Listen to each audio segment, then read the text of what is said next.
YouTube. This will be week 13 of the YouTube Pagan Challenge, and this video should be rather short and sweet because this week's topic is, do you do divination, and if so, what kind? And I have three main ones that I use. I do others as well, but nowhere near the same amount, and it's also covered in the journaling video.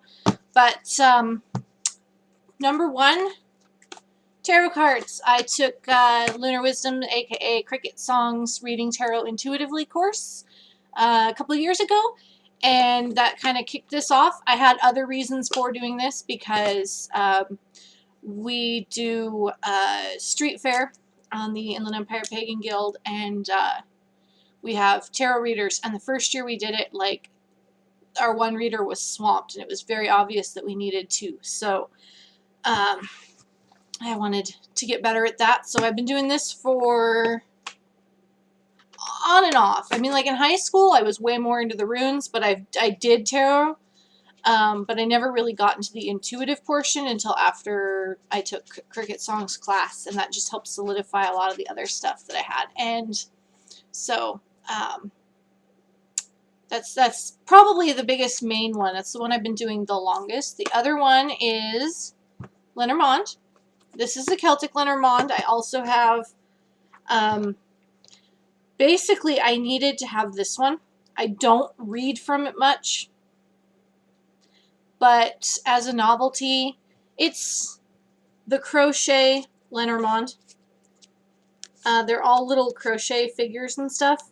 And as a person who crochets and knits, like, I needed to have it. On the back's crochet, which is a big thing, all right? Because I have this, it's actually correct. It's a pet peeve if you do one or the other. And I found this. Hi, Logan. That's my beagle. This plaque that says knitting keeps me from unraveling, and this is crochet, it's not knit. Pet peeve if you do both. You know the difference.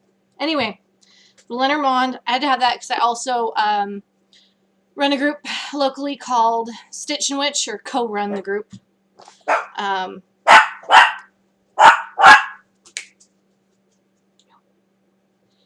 But the crochet one, they're mini, and they came in a pack of 3. There's this one that's kind of, I think it's called the Vintage Lenormand or something, and then there's also an Alice in Wonderland Lenormand. I like the Alice in Wonderland one.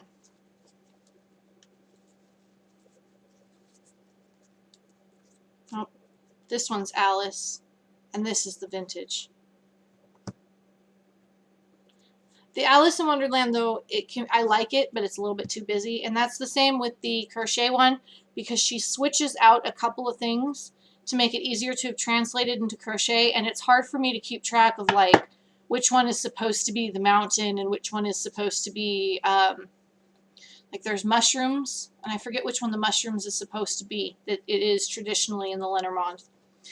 My third divination type of method is these amulets of the goddess. These ones are altered. They come, if you can find them. These were my mother's. They come and they're just plain. I colored them. I have, and also for ease of learning, I wrote what it is and the definition on the back. And they were mom's. And so there were a couple missing, and I had to replace them. So pardon my sculpting, it's not great, but there's my Nile River Goddess that I had to replace. There were 2 of them that were missing. The Nile River Goddess and the Libris, the double-headed axe.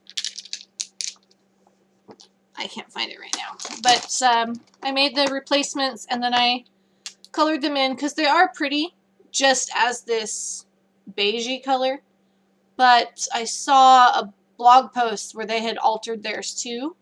I mean, it's pretty rare to find these anyway, so to find someone who did a blog post that was one of their main divination methods, and I fell in love with what they did, so I kind of followed suit. They are actually just believe it or not, watercolors, and then I sealed it. To be really careful to do it, but what I had on hand.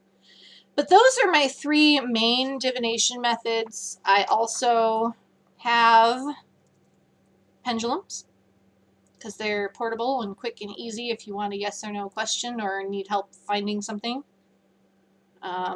This one came from Kara's Etsy shop. It's got the coolest amethyst bead ever. And then my old one that I had before that one, I have a moonstone pendulum.